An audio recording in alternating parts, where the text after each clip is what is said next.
আসসালামু আলাইকুম শিক্ষার্থী বন্ধুরা, সবাইকে স্বাগত জানাচ্ছি হিসাব বিজ্ঞানের টাইপ ভিত্তিক বহু নির্বাচনী ক্লাসে। আমরা আজকের এই ক্লাসে আলোচনা করতে চাই আমাদের হিসাব বিজ্ঞান বইয়ের অষ্টম অধ্যায় নগদান বই নামে যে অধ্যায়টি রয়েছে সেই অধ্যায়ে আমরা আজকে টাইপ 2 এর বেশ কিছু বহু নির্বাচনী প্রশ্ন নিয়ে আলোচনা করব এবং এই টাইপ 2 এর নাম আমরা দিয়েছি নগদান বইয়ের বৈশিষ্ট্য।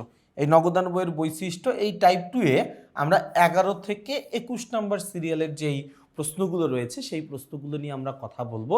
তোমরা একটু দেখতে পাচ্ছ যে আমাদের প্রশ্নে আমরা লাল কালি এবং কালো কালি দুইটা রং ব্যবহার করেছি। পাশাপাশি দেখবা যে আমাদের প্রশ্নের পাশে তারকা চিহ্ন দেওয়া আছে, কোনোটাতে দুইটা তারকা চিহ্ন দেওয়া, কোনোটাতে তিনটা তারকা চিহ্ন দেওয়া, এরকম তারকা চিহ্ন দেওয়া আছে। তো এটা আমরা আসলে প্রশ্নের গুরুত্ব বোঝানোর জন্য দিয়েছি।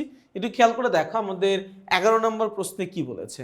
বলেছে একটি ব্যবসায়ে নগদ তহবিলের সাথে নিচের কোনটির সম্পর্ক বিপরীত হয়। একটি ব্যবসায়ের নগদ তহবিলের সাথে কোনটির সম্পর্ক বিপরীত হয়, সেটা হচ্ছে ব্যাংক জমা। সেটা কি? ব্যাংক জমা। দেখো এই দুইটা জিনিস না কখনোই একই সাথে বৃদ্ধি পাওয়া সম্ভব না, এই দুইটা জিনিস একই সাথে কখনো হ্রাস পাওয়া সম্ভব না। যদি কখনো নগদ টাকা বাড়ে সেক্ষেত্রে পসিবিলিটি থাকে ব্যাংকের টাকা কমে যাবে, যদি কখনো নগদের টাকা কমে যায় সেক্ষেত্রে সম্ভাবনা থাকে যে আমার ব্যাংকের টাকা বেড়ে যাবে। তার কারণ আমি যদি নগদ টাকা ব্যাংকে জমা দিয়ে দেই তাহলে আমার নগদ টাকা কমে কিন্তু ব্যাংকের টাকা বাড়ে। আবার আমি যদি ব্যাংক থেকে টাকা উত্তোলন করি তাহলে আমার নগদের টাকা বাড়ে কিন্তু ব্যাংকের টাকা তখন কমে যায়। এই যে বাড়া কমা এদের মধ্যে যে একটা উল্টা বা বিপরীত একটা সম্পর্কের কথা বলছি, এই কারণে আমরা বলি এদের মধ্যে একটা বিপরীত সম্পর্ক রয়েছে। এরপরে যদি আমরা চলে যাই 12 নম্বর প্রশ্নে কি বলা আছে, বলা আছে দুই ঘরা নগদান বই থেকে যে কোনো সময় জানা যায়। আমরা একটা দুঘরা নগদান বই থেকে দুঘরা নগদান বই থেকে যে কোনো সময় যে কোনো সময় কি জানতে পারি ভাইয়া? জানতে পারি হচ্ছে আমার ব্যাংকের উদ্ধৃত্যের পরিমাণ, আমরা জানতে পারি হচ্ছে কি নগদ উদ্ধৃত্যের পরিমাণ, অর্থাৎ 1 ও 2। আসলে এখানে নগদান বই থেকে যে কোনো সময় কথাটা একটু অপ্রাসঙ্গিক মনে হচ্ছে। আমরা বলতে পারি যে আমরা এটা বলতে পারি যে দুঘরা নগদান বই থেকে জানা যায়। কি জানা যায়? দুঘরা নগদান বই থেকে আমরা কি জানতে পারি? নগদ উদ্ধৃত্যের কথাও জানতে পারি, আমরা ব্যাংকের উদ্ধৃত্যের পরিমাণও জানতে পারি। যে কোনো সময় জানা যায় এই কথাটা কিছুটা অপ্রাসঙ্গিক, কারণ এখানে আসলে যে কোনো সময় উত্তর জানা যায় না বা উদ্ধৃত্ত জানা যায় না। উত্তর বা উদ্ধৃত্ত জানার জন্য একটা নির্দিষ্ট সময় পর্যন্ত অপেক্ষা করতে হয়। আচ্ছা, 13 নম্বর প্রশ্ন আমরা দেখব। বলা আছে নগদান বই হিসাবের প্রাথমিক বই হওয়া সত্ত্বেও কোনটির ন্যায় কাজ করে? কোনটির ন্যায় কাজ করে? দেখো নগদান বইকে আমরা বলি হিসাবের একটা প্রাথমিক বই। প্রাথমিক বই হওয়া সত্ত্বেও দেখো নগদান বই কিন্তু জাবেদা, নগদান বই কিন্তু জাবেদা প্লাস খতিয়ানের মতো কাজ করে, তাই না? বরঞ্চ আমরা নগদান বই করার সময় এই জিনিসটা অনেক ভালোভাবে ফিল করি যে আমরা মনে হয় টি ছকে একটা নগদান হিসাব প্রস্তুত করছি, এরকমটাই সবচেয়ে বেশি মনে হয় আর কি। তো এটা একটা প্রাথমিক বই, এটা একটা প্রাইমারি একটা অ্যাকাউন্ট হইলেও আমরা আসলে এইখানে যে কাজটা করি এই কাজটা করি হচ্ছে পাকা বইয়ের মতো, অর্থাৎ খতিয়ানের মতো করে আমরা কাজটা আসলে সংগঠিত করি। কার মতো করে কাজটা করি? খতিয়ানের মতো করে আমরা এই কাজটা সম্পাদন। কথা কি বোঝা গেছে ভাইয়া? আচ্ছা, 14 নম্বর প্রশ্নে কোনটি বিপরীত দাখিলার অন্তর্ভুক্ত? দেখো বিপরীত দাখিলা মানে কি? এই বিপরীত দাখিলা মানে হচ্ছে কন্ট্রা এন্ট্রি। বিপরীত দাখিলা মানে কন্ট্রা এন্ট্রি। কন্ট্রা এন্ট্রি কি? কন্ট্রা এন্ট্রি হচ্ছে ব্যাংকে টাকা জমা দিলে। এই কন্ট্রা এন্ট্রি কি? ব্যাংকে টাকা জমা দিলে। কন্ট্রা এন্ট্রি হচ্ছে ব্যাংক হতে টাকা উত্তোলন করলে। আরেকটা জিনিস আছে যেটা এখনকার দিনে খুব একটা কাজে লাগে না, সেটা হচ্ছে একটা তারিখের চেক আমি যদি অন্য একটা ভিন্ন তারিখে জমা দেই, তাহলে একটা তারিখের চেক সেটা যদি আমি ভিন্ন কোনো একটা তারিখে জমা দেই তাহলে এই জায়গায় কি আছে দেখো, এই যে ব্যাংক থেকে টাকা উত্তোলন, ব্যাংকে টাকা জমা দান, 1 ও 3 কোথায় আছে ভাইয়া? খ নম্বরে। তাহলে আমাদের উত্তর কি? উত্তর হচ্ছে খ। আমাদের উত্তর কি? উত্তর হচ্ছে আমাদের জন্য খ। তাহলে আরেকবার খেয়াল করো, কোনটি কন্ট্রা এন্ট্রি বা বিপরীত দাখিলার অন্তর্ভুক্ত? কোনটি কন্ট্রাইন্টি বা বিপরীত দাখিলার অন্তর্ভুক্ত?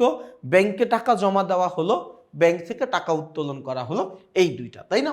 চলে যাচ্ছি আমরা প্রশ্ন নাম্বার 15। কি বলা আছে? বলা আছে নগদ টাকা ব্যাংকে জমা দেওয়া হলে কি দাখিলা হিসাবে গণ্য হবে?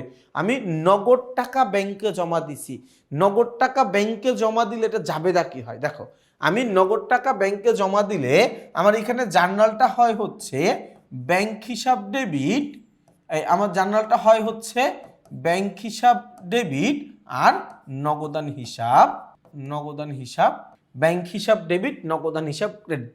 দেখো, একই সাথে আমার নগদ টাকা এবং ব্যাংকের টাকা প্রভাবিত হয়েছে। যদি কোনো লেনদেনের দ্বারা একই সাথে নগদ টাকা বাড়ে, ব্যাংকের টাকা কমে, ব্যাংকের টাকা বাড়ে, নগদ টাকা কমে, এই ধরনের কোনো সিনারিও ঘটে, সেটাকে আমরা বলি হচ্ছে বিপরীত দাখিলা। তাহলে এটা কি হবে ভাইয়া? এই যে আমার নগদ টাকা ব্যাংকে জমা দেওয়া হলো, এটা কি ধরনের দাখিলা ভাইয়া? এটা একটা বিপরীত দাখিলা। কি ধরনের দাখিলা? বিপরীত দাখিলা। ওকে,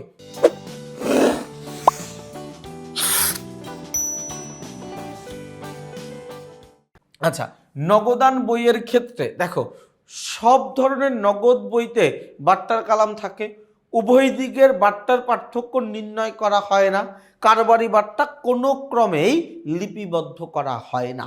দেখো, সব ধরনের নগদান বইয়ে বাট্টার কালাম থাকে, এই কথাটা ভুল।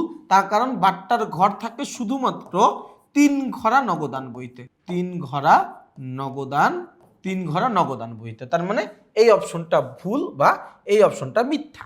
উভয় দিকে বাট্টার পার্থক্য নির্ণয় করা হয় না। হ্যাঁ, আমরা কখনোই বাট্টার পার্থক্য নির্ণয় করে ব্যালেন্স সিডিবিডি নির্ণয় করি না, এটা দরকার নাই বাট্টার ক্ষেত্রে। এবং কারবারি বাট্টা আসলে কখনোই লিপিবদ্ধ করা হয় না। তাহলে উত্তরটা হচ্ছে 2 ও 3। 2 ও 3 কোথায় আছে ভাইয়া? গ নাম্বারে। তাহলে আমাদের উত্তর হচ্ছে গ। এই উত্তর কি? উত্তর হচ্ছে গ। চলে যাব প্রশ্ন নাম্বার 17। 17 নম্বর প্রশ্নে কি বলেছে? বলেছে নগদ প্রদান জাবেদা প্রস্তুতের উদ্দেশ্য। নগদ প্রদান জাবেদা প্রস্তুতের উদ্দেশ্য। দেখো, আমাদের 1 ঘরা নগদান, 2 ঘরা নগদান, 3 ঘরা নগদান এবং খুচরা নগদান। যদিও খুচরা নগদান আমরা এসএসসি লেভেলে শিখি না, বাট নগদান বই মূলত এই 4 প্রকার। এই 4 প্রকারের নগদান বই ছাড়াও, এই 4 প্রকারের নগদান বই ছাড়াও আমাদেরকে আরও একটা নগদান বই, আরও একটা বিশেষ 2টা নগদান বই করতে হয়।